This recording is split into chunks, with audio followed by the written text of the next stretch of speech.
오늘 우리에게 주시는 하나님의 말씀을 함께 나누겠습니다. 창세기 25장 25절부터 34절까지를 한 절씩 교독하겠습니다. 창세기 25장 25절에서 34절입니다.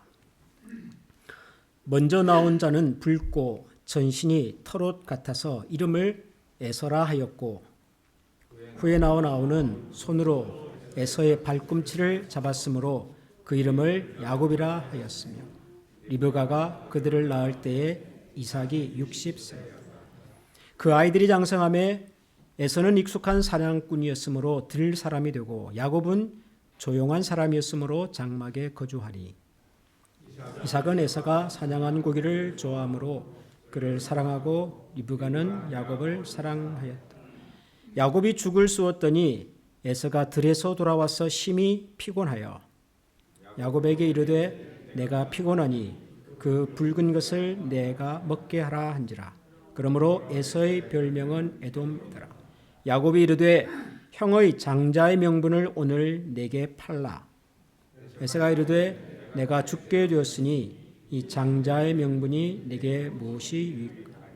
야곱이 이르되 오늘 내게 맹세하라. 에서가 맹세하고 장자의 명분을 야곱에게 판지라. 야곱이 떡과 팥죽을 에서에게 주매 에서가 먹으며 마시고 일어나 갔으니 에서가 장자의 명분을 가볍게 여김이었더라. 아멘. 성경에 보면 그 가족들 간의 이야기가 많이 등장을 하지요. 부모와 자식 이야기도 있고 남편과 또 아내 이야기도 있고, 특별히 이 형제들 사이에서 일어났던 이야기가 굉장히 많이 등장을 합니다. 가장 먼저 등장하는 형제 이야기는 이제 아담의 두 아들이었던 가인과 아벨. 형 가인이 동생 아벨을 죽이게 된 인류 역사상 최초의 살인 사건, 가인과 아벨 형제 이야기가 나옵니다. 또 유명한 이야기는 요셉과 그 형들 이야기겠죠. 요셉을 시기했던 형들이 동생 요셉을 죽이려고 했고 나중에는 이집트의 종으로 팔아버렸던 이야기. 요셉과 형들의 이야기도 굉장히 유명한 형제 이야기고요.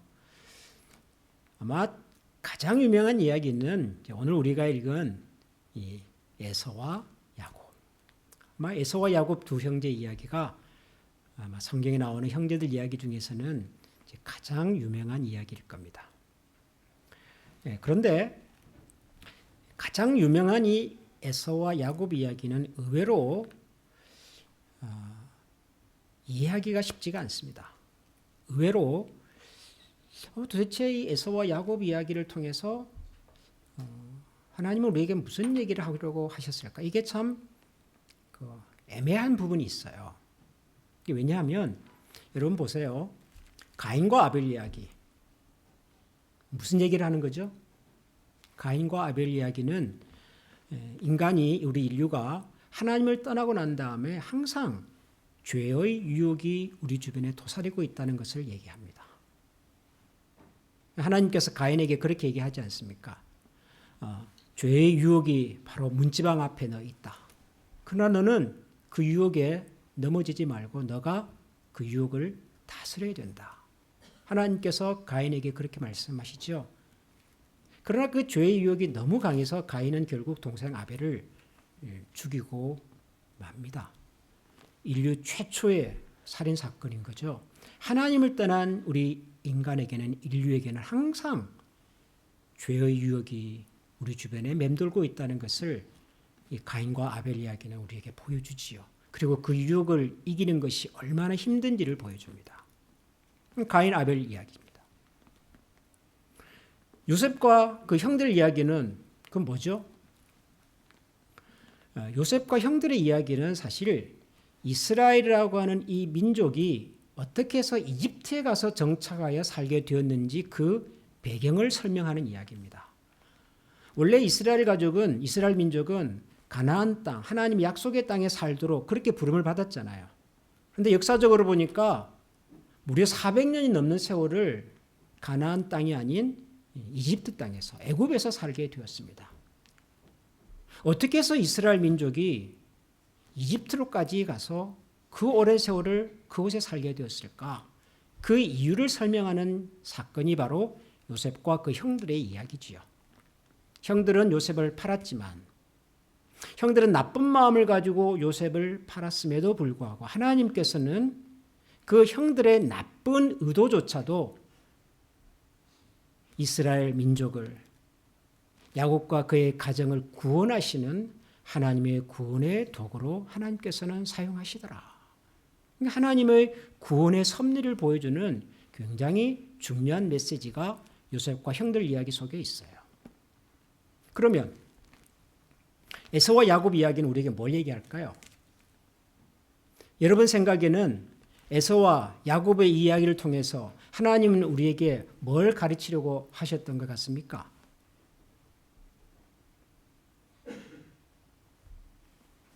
생각보다는 쉽지 않습니다. 대답이. 왜 이게 쉽지 않냐 그러면은 여러분 보세요. 단순하게 한번 얘기를 해봅시다. 가인과 아벨 이야기 중에서 누가 착한 사람이죠? 누가 나쁜 사람이죠? 뭐 아벨이 얼마나 착한지는 몰라도 가인 나쁘다는 건 알잖아요. 동생을 죽였으니까요. 그죠? 형들과 요셉의 이야기는 누가 좋은 사람이죠? 물론 요셉이 어렸을 적에는 좀 철이 없이 행동을 하긴 했으나 그래도 요셉이 선한 사람, 착한 사람. 누가 나쁜 사람이죠? 형들이지요. 동생을 시기하고 미워해서 죽이려고 했고 심지어는 종으로까지 팔았으니까 분명히 형들이 나쁜 사람이죠. 그러면 에서와 야곱 이야기에서는 누가 좋은 사람입니까? 누가 나쁜 사람이죠? 우리는 야곱이 좋은 사람일 거라고 생각을 하죠. 왜냐하면 하나님께서 야곱을 복 주셨으니까. 그리고 그 야곱의 12아들들이 나중에 이스라엘의 12민족이 조상이 되잖아요. 하나님의 구원의 역사가 야곱을 통해서 이루어졌으니까요. 그래서 우리는 야곱이 좋은 사람일 거라고 생각합니다. 여러분 정말 그렇습니까? 야곱은 에서보다 더 좋은 사람입니까? 에서는 야곱과 비교해서 나쁜 사람입니까? 여러분 그렇게 말할 수 있는 근거는 뭐죠? 사실 딱히 야곱이 에서보다 더 나은 면도 없고요. 딱히 에서가 야곱보다 뭘 더 잘못한 것도 없어요. 우리는 야곱은 하나님의 복을 받은 사람이기 때문에 그의 자녀들을 통해서 이스라엘 민족이 시작이 되었기 때문에 야곱은 좋은 사람일 거라고 생각을 하지만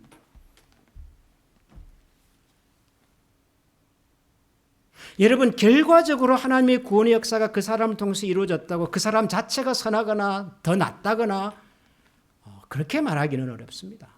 하나님의 구원의 역사라고 하는 것이 우리 인간이 가지고 있는 조건과는 때로 상관없이 이루어질 때가 많지 않습니까? 에서는 뭘 그렇게 잘못해가지고 에서는 마치 아주 세속적인 사람, 아주 욕심이 많은 사람, 어떻게 보면은 하나님의 은혜에서 저 멀리 떨어져 버린 그런 사람인 것처럼 우리는 생각을 하게 될까요? 왜 그러죠? 특별한 이유가 없죠. 한번 얘기해 보세요. 에서가 뭘 잘못했습니까? 있다면 딱 하나입니다. 그게 바로 오늘 우리가 읽은 이 팥죽 사건. 그죠? 사냥하고 돌아오던 에서가 배가 너무 고픈 나머지 동생 야곱과 팥죽 한 그릇을 가지고 장자의 명분이라고 하는 것을 흥정해서 거래했던 바로 이 팥죽 사건. 요걸 가지고서 우리는 에서는 세속적인 사람, 하나님의 은혜는 관심이 없는 사람, 그래서 하나님의 약속과 축복과는 상관이 없는 사람이라고 생각을 하지요. 정말 그렇습니까, 여러분? 팥죽 한 그릇이 뭐가 그렇게 대단하길래 여러분 한 사람의 인생뿐만이 아니죠. 그 후손들까지도 완전히 다른 인생과 다른 평가를 받게 만들었을까요? 여러분 이 팥죽 사건이 그렇게 큰 사건일까요? 오늘 이 생각을 좀 해보려고 합니다. 야곱과에서 두 형제 사이에서 일어났던 이 도대체 팥죽 사건이 뭐길래 우리는 야곱은 아주 하나님의 은혜를 받은 특별한 인생을 살았고 에서는 하나님의 돌보심을 받지 못하는 그런 아주 세속적인 세상적인 물욕에 이렇게 물들어 있는 그런 사람으로 생각을 하게 만들었을까? 우리 다시 한번 오늘 본문이 시작되는 25절을 보겠습니다. 이삭과 리브가가 60세가 되어서 겨우 이제 아들을 낳았습니다. 평생 자녀가 없었어요. 그죠? 거의 평생을. 아버지 아브라함 못지않게 오랫동안 자녀가 없었습니다. 그러다가 60세 되던 해에 아들을 낳았는데 리브가가 쌍둥이 아들을 낳았어요. 25절 먼저 나온 자는 붉고 전신이 털옷 같아서 이름을 에서라 하였고 후에 나온 아우는 손으로 에서의 발꿈치를 잡았으므로 그 이름을 야곱이라 하였으며 리브가가 그들을 낳을 때에 이삭이 60세였더라. 쌍둥이 아들이 태어났는데 먼저 나온 아이를 보니까 몸에 붉은색이 많이 돌았어요. 그래서 그 아이 이름을 붉다라는 뜻의 에서라고 불렀던 겁니다. 에서라는 말은 붉다 그런 뜻입니다. 빨갛다. 그 다음에 그 뒤를 이어서 아들이 또 하나 나왔는데 이 녀석은 나오면서 먼저 나온 형의 발 뒤꿈치를 잡고 나왔다는 거예요. 그래서 이게 너무 신기해서 이 아이 이름을 발 뒤꿈치를 잡았다는 뜻으로 야곱이라고 불렀다는 겁니다. 야곱이라고 하는 말의 뜻이 문자적인 뜻이 발 뒤꿈치를 잡았다 그런 뜻이거든요. 옛날에 우리 어른들도 아이들 태어나면 이름을 고민 안 하고 대충 그때그때 상황에 따라서 짓지 않습니까? 저희 외삼촌 이름은 일남입니다. 일남. 그럴 수밖에 첫째 아들이니까요. 저희 할아버지께서 일남이라고 붙였어요. 쇠똥이 그런 이름이 많잖아요. 고대 사회는 그런 거죠. 그냥 특별한 의미 없이 얘가 빨갛게 생겼어. 그래서 너는 빨간 아이. 에서 그렇게 불렀고 둘째는 형 발 뒤꿈치를 잡고 나왔거든. 이 녀석 봐라 좀 맹랑하네. 발 뒤꿈치를 잡았다. 야곱 그렇게 불렀다는 거예요. 그런 이름들이 많아요. 성경에 보면. 이삭 아버지 이삭은 뜻이 웃음입니다. 웃음. 왜 웃음일까요? 여러분 이삭은 왜 웃음이 됐을까요? 어머니 사라가 아기를 이제 갖기 전에 하나님께서 사라에게 그렇게 얘기를 했잖아요. 내 남편 아브라함이 100세가 되면 아이를 낳을 것이다. 사라가 속으로 웃었죠. 이 나이에 내가 이 나이에 무슨 웃었어요. 그래서 하나님께서 네 아들의 이름은 이삭이다. 웃음. 그런 거예요. 예. 자, 그런데 그 다음에 보면 27절 그 아이들이 장성함에 에서는 익숙한 사냥꾼이었으므로 들 사람이 되고 야곱은 조용한 사람이었으므로 장막에 거주하니 이삭은 에서가 사냥한 고기를 좋아하므로 그를 사랑하고 리브가는 야곱을 사랑하였더라. 이 쌍둥이 형제가 성격이 많이 달랐네요. 형 에서는 일단 좀 활동적인 사람입니다. 밖에 나가서 활발하게 특별히 사냥하는 것을 좋아했다 그럽니다. 사냥을 해오면 아버지 이삭이 아들 에서가 사냥해온 그 고기를 좋아했어요. 그래서 아버지는 큰아들 에서를 사랑했다. 그렇게 말합니다. 반면에 야곱은 조용했다고 해요. 내성적인 거죠. 뭔가 사람을 만나거나 밖에 나가는 것보다는 집에 있는 걸 좋아하는 그런 온순하고 조용한 내성적인 성격의 사람이었습니다. 집에 많이 있다 보니까 집안일을 주로 책임지던 어머니 입장에서는 바깥에 나가서 돌아다니는 큰아들 에서보다는 항상 집 안에 머물러 있었던 야곱이 더 가깝게 느껴졌던 것 같아요. 그래서 어머니 리브가는 야곱을 사랑했다. 그렇게 설명을 합니다. 두 쌍둥이 형제지만 성격도 달랐고 그리고 부모의 관심도 달랐다. 이까지는 그냥 자연스러운 한 가정의 이야기입니다. 그런데 이제 문제는 그 다음에 등장을 하는 거죠. 29절을 보면 28절을 보면 29절 야곱이 죽을 쏘았더니 에서가 들에서 돌아와서 심히 피곤하여 야곱에게 이르되 내가 피곤하니 그 붉은 것을 내가 먹게 하라 한지라. 그러므로 에서의 별명은 에돔이더라. 야곱이 이르되 형의 장자의 명분을 오늘 내게 팔라. 에서가 이르되 내가 죽게 되었으니 이 장자의 명분이 내게 무엇이 유익하리요. 야곱이 이르되 오늘 내게 맹세하라. 에서가 맹세하고 장자의 명분을 야곱에게 팔았다. 하루는 이제 야곱이 집에서 이제 팥죽을 좀 쏘놨는데 마침 그때 사냥을 하고 들어오던 에서가 너무 배가 고픈 나머지 동생 야곱에게 그렇게 부탁을 한 거죠. 팥죽 한 그릇만 먹자. 팥죽 한 그릇만 줄 수 없겠냐. 그랬더니 야곱이 엉뚱한 얘기를 했어요. 무슨 얘기를 합니까? 형이 가진 장자의 명분을 나에게 팔아라. 그럼 내가 팥죽 한 그릇을 주겠다. 그런 제안을 했어요. 장자의 명분을 나에게 팔아라 그랬어요. 장자의 명분이 뭐죠? 장자권이라고 하는 것이 뭐죠? 장자의 명분이라고 하는 것은 고대 사회에서는 부모가 돌아가시면 부모의 재산을 상속받을 수 있는 상속권을 말하는 겁니다. 고대 사회에서는 큰아들이 부모의 전 재산을 상속받도록 했어요. 그것은 그럴 만한 이유가 있었을 겁니다. 마치 우리 한국에서도 뭐 지금은 달라졌지만 예전에는 큰아들이 부모의 재산을 거의 다 상속받습니다. 저희 외가 쪽에 모두 8남매가 계시는데요. 저희 할아버지 할머니 돌아가시고 난 다음에 그 집은 저희 큰 삼촌이 다 가져가셨어요. 저희 어머니가 장년대도 불구하고 저희 어머니한테는 돌아오는 게 없어요.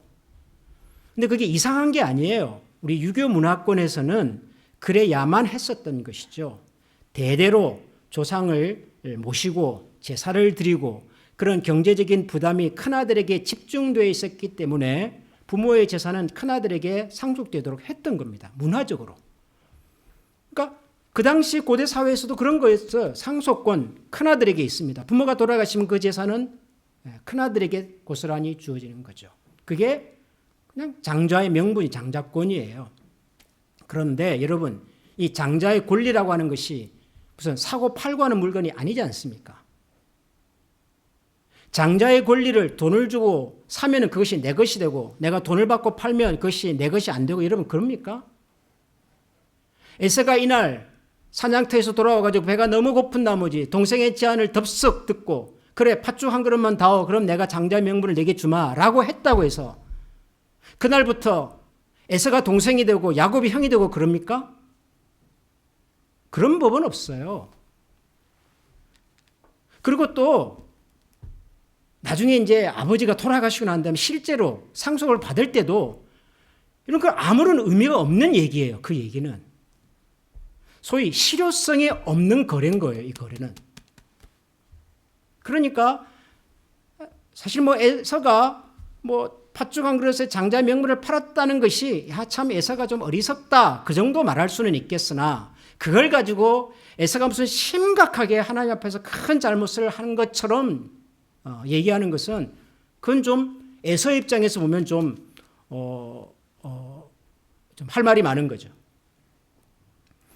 사실 여러분 저나 여러분들도 배가 너무 고프면 모르겠어요. 여러분들은 저는 그래요. 때로 이성을 잃을 때가 있어요. 저도 너무 배가 고프면 이것을 먹어야 될지 말아야 될지 이런 판단 자체를 잘 안 하고요. 그냥 아무거나 그냥 먹어버리고 나중에 어떻게 될 값에 순간에 그 배고픔을 이기지 못해서 소위 비이성적인 행동과 판단을 할 때가 저는 있더라고요. 여러분 그러면 제가 그런 판단 한번 했다고 갑자기 이 김 목사가 아주 세속적이고 하나님 은혜와 약속을 모르는 아주 물질 만능적인 그런 사람이다라고 만약에 누군가가 저를 얘기한다면 전 좀 억울하잖아요. 에서의 입장에서 배가 너무 고픈 나머지 동생이 그런 제안을 덥석 듣고 그래 이건 뭐 장자 명분 네가 가져가라. 그리고 팥죽 한 그릇 먹은 것을 그렇게까지 비난할 만한 일인가 그런 생각을 해볼 수 있어요. 그런데 성경은 이 사건을 우리가 생각하는 것보다는 좀 더 심각하게 다루었습니다. 어떻게 다루었냐 그러면 여러분 마지막 34절을 보실까요? 우리 다 같이 한번 읽어보겠습니다. 34절 시작. 야곱이 떡과 팥죽을 에서에게 주매 에서가 먹으며 마시고 일어나 갔으니 에서가 장자의 명분을 가볍게 여겼다 그래. 가볍게 여겼다. 장자의 명분을 가볍게 여겼다. 우리 성경 한글 성경에서는 굉장히 부드럽게 번역을 했습니다. 아주 순하게 번역을 했어요. 가볍게 여겼다. 영어 성경에서는요, 굉장히 강한 표현을 썼습니다. 에서 despised라고 하는 말은 아주 경멸하는 겁니다. 하찮게 여기는 겁니다. 에서 despised his birthright. 가볍게 여겼다. 사실 장자의 명분 자체는 그렇게 중요하지 않을 수 있어요. 사실 나중에 보면요, 장자의 명분을 판 에서가 이삭보다 훨씬 더 큰 부자가 됩니다. 성경을 읽어보면 야곱이 장가가기도 전에 에서는 벌써 장가를 가고요, 부인이 2사람이나 되고요, 자녀들이 계속 나타나고 엄청나게 부자가 돼요. 장자의 명분을 팔아도 부자는 에서였어요. 사실 장자의 명분 자체는 그렇게 중요한 게 아니었어요. 문제는 뭐냐면 하나님께서 이 장자를 통해서, 장자의 명분을 통해서 축복하신다고 하는 하나님의 은혜와 약속이 이 장자라고 하는 사람을 통해서 이어져 가도록 하신 하나님의 섭리, 하나님의 계획에서는 이것에 대한 관심이 없는 거예요. 하나님께서 하나님의 약속한 사람을 통해서 당신 은혜와 복을 주시는 분이시다. 하나님의 약속과 은혜와 복을 받고 사는 사람이 진정한 인생의 주인공이 될 수 있다. 하나님의 은혜와 약속이 머무는 인생이야말로 가장 행복한 인생일 수 있고, 그리고 하나님의 은혜를 가장 만족하게 누릴 수 있는 인생이 될 수 있다라는 사실을 적어도 에서는 몰랐던 거예요. 관심이 없었던 거예요. 에서의 이 행동을 신약 성경에서는 이렇게도 설명을 합니다. 히브리서 12장에 보면 에서의 이 행동을 뭐라고 얘기를 하냐 그러면은, 에서는 한 그릇 음식을 위하여 장자의 명분을 판 에서와 같이 망령된 자가 없도록 살펴라. 한 그릇 그 음식을 위해서 장자의 명분을 팔았던 에서를 망령된 사람 그랬어요. 망령된 사람. 망령됐다고 하는 말은 다른 말로 하면은 하나님을 경외할 줄 모르는 사람, 그런 뜻이에요. godless. 하나님에 대한 경외심이 없는 사람, 경건성이 없는 사람, 거룩함을 모르는 사람. 에서의 이 행동을 성경은 그렇게 설명을 합니다. 뭔데요, 그게? 경건이 뭡니까? 거룩이 뭡니까? 경외함이 뭡니까? 하나님의 은혜와 하나님의 복과 하나님의 인정을 받고 사는 사람이 진정한 인생을 사는 사람이다. 하나님이 내 인생의 진짜 주인이시다. 하나님이 프루브해 주셔야 된다. 라는 사실을 깨닫는 것입니다. 여러분, 그것이 경건이에요. 그것이 거룩이에요. 거룩이라고 하는 것은 우리가 하나님 앞에 나와서 기도를 열심히 하고 성경을 많이 어디 가나 좋은 역할을 하고 선한 일을 하고 누가 봐도 야, 저 사람은 참 경건한 사람이라고 그런 소리를 듣는 것이 아니라 하나님이 내 인생을 인정해 주셔야 되고 내 삶이 하나님 앞에서 확인이 되어야 되고 하나님이 나를 축복하고 하나님의 은혜가 내 삶에 머물러야만 내가 온전한 진정한 인생을 살 수 있다는 사실을 깨닫는 것입니다. 그것이 하나님에 대한 경외, 하나님의 거룩함의 가장 기본적인 내용이라고요. 여러분, 팥죽 한 그릇이 문제가 아니라니까요. 팥죽은 죄가 없어요, 여러분. 팥죽 드세요. 많이 드세요. 팥죽이 문제가 아니라 하나님께서 장자를 통해서 하나님 나라의 은혜와 영광과 축복을 부어주시겠다고 하는 하나님의 약속을 에서는 그게 얼마나 소중한 유산인지를 몰랐단 말이에요. 그게 얼마나 대단한 축복인지를 몰랐단 말이에요. 에서는. 반면에 그걸 안 사람이 있었어요. 그게 누구죠? 야곱이에요. 야곱은 그걸 알았어요. 야곱은 비록 자기가 둘째로 태어나서 하나님의 그 장자의 그 축복을 내가 태어나면서부터 받지는 못했을지 몰라도 내 인생에 있어서 그 하나님의 은혜와 복이 아니면 나는 세상을 살 수 없다. 내 인생은 실패한 인생이다. 내가 아무리 부자가 되어도 하나님의 인정, 하나님의 프루브가 없으면 내 인생은 아무것도 아니다라는 사실을 정확하게 알고 있었던 사람이 야곱이에요.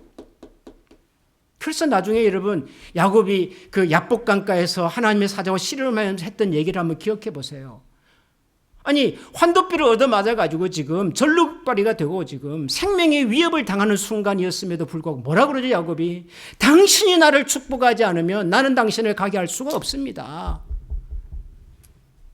부자가 되면 뭐해요? 분이 여러 많고 뭐 자녀가 많고 뭐 떵떵거리고 살고 세상 모든 사람들이 부러워하는 인생이 되면 뭐하냔 말이에요. 하나님이 내 인생을 인정해 주지 않으면 의미 없습니다. 비록 그것을 수단과 방법을 가리지 않고 자기 방식으로 취하려고 했던 야곱에게는 문제가 있었으나 적어도 하나님의 은혜가 머물러야 내 인생이 복된 인생이 될 수 있다는 사실을 야곱은 알았던 거죠.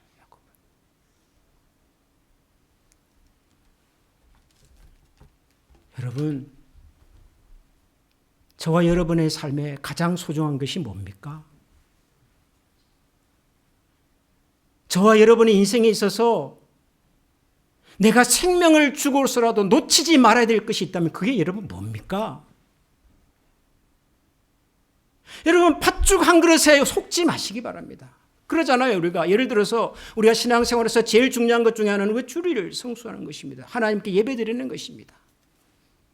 어쩌다가 보면 우리가 주일 예배를 못 드리기도 해요. 주일 성수를 못하는 일이 생기기도 하잖아요. 그럼 뭐 주일 한번 못 지켰다고 해서 예배 한번 못 드렸다고 해서 우리가 갑자기 뭐 이상한 사람이 되고 하나님 은혜로부터 뭐 떨어지고 그럽니까? 그러는 법은 없어요. 그러나 주일이 얼마나 소중하고 하나님께 예배드리는 것이 얼마나 소중한지를 잊어버리면 주일이 주일이라는 사실을 까마득하게 잊어버리고 하나님께 예배하는 것이 내 삶의 가장 우선순위라는 사실을 잊어버리고 산다면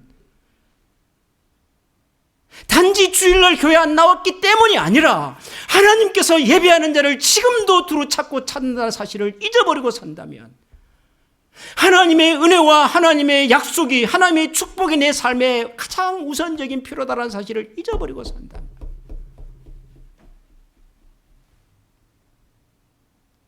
그럼 에서가 되는 거죠. 그럼 에서가.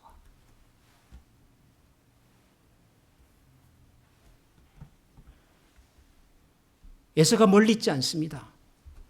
절대로 에서는 우리와 상관없는 사람의 이야기가 여러분 아닙니다. 저는 개인적으로도 그렇고 목회자로서도 그렇고 저의 가장 큰 고민이랄까요? 관심이랄까요? 그게 있다면 어떻게 하면 우리가 우리의 삶에 있어서 하나님의 인정하심, 하나님의 그 은혜 부어주심, 하나님의 약속과 축복이 정말 내 삶의 가장 우선적인 가치라는 사실을 깨닫고 실제로 그것을 위해서 살아가는 사람이 될 수 있을까?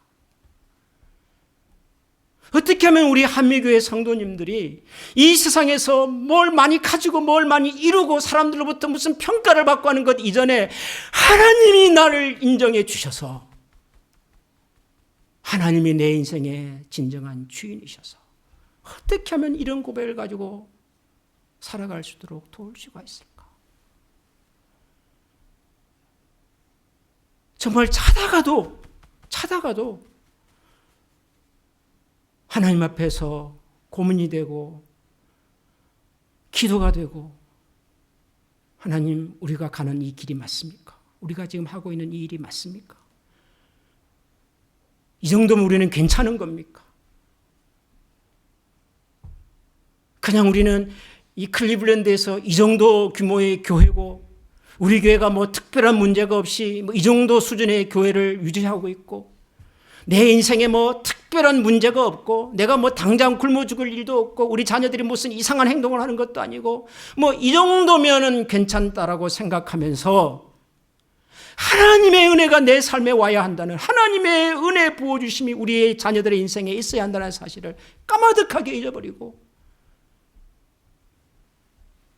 제가 이게 설교를 준비하다가 더 메시지라고 하는 그 영어 성경을 보니까 히브리서 말씀을 이렇게 번역을 해놨더라고요. 그 팥죽 한 그릇을 가지고 그 거래했던 에서를 이렇게 번역을 했어요.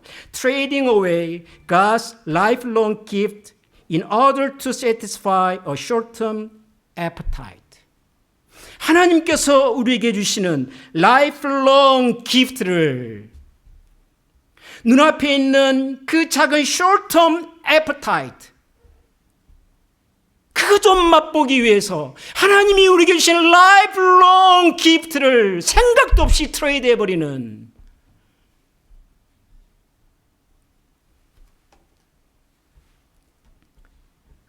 정말 그러지 않기를 바라고, 눈앞에 있는 short-term appetite 때문에 하나님께서 우리에게 부어주시기를 원하시는, 지금도 간절히 기다리고 계시는 그분의 은혜의 손길을 뿌리치지 않고 올해도 내년에도 우리가 어떻게 하면 하나님을 좀 더 가까이 하고 하나님의 마음을 어떻게 하면 좀 더 우리의 가슴에 담고 하나님의 은혜와 복과 하나님의 약속이 머무는 인생으로 살아갈 수 있을지를 다시 한번 고민하고 기도하면서 하나님 앞에 한 걸음 더 믿음으로 나아가는 그런 우리 모두가 될 수 있기를 소원합니다.